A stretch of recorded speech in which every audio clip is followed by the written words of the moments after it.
உள்ளே போக விட முடியாமல் அவள் பொண்ணை பாருங்கள், அவங்க அப்பா இங்கே மேலே நின்றுக்கிட்டு பாருங்கள், அப்படியே வந்துட்டு போக விடாமல் பண்ணிகிட்ருக்கு.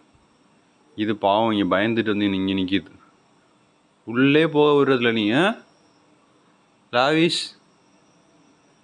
உள்ளே போ நீ உள்ளே போமா நீ உள்ளே போ. ஒழுங்காக ஓடிங்க பாருங்க, மேலே நின்றுக்கிட்டு பாருங்கள், கொத்தி கொத்தி வந்துட்டு போக விடாமே பண்ணிகிட்ருக்கு. இது பாவம் இங்கே வந்து பயந்துட்டு நிற்கிது. வெள்ளை கலர் அதோட பொண்ணு. டெய்லி நைட்டு இப்படி தான் பண்ணுது. நைட்டு 9 மணி ஆகுது. 9-9:30 வரைக்கும் இந்த மாதிரி தான் இந்த குண்டை வந்து அப்படியே கொத்தி கொத்தி விரட்டி விட்டு அதோட பொண்ணு வந்து இங்கே நிற்கிது. உள்ளே போ டைம் ஆயிடுச்சு. மணி பாரு, 7 மணி ஆச்சு, 8 மணியாக போகுது. உள்ளே போங்க, உள்ளே போமா நீ, நான் பார்த்துக்கிறேன். போ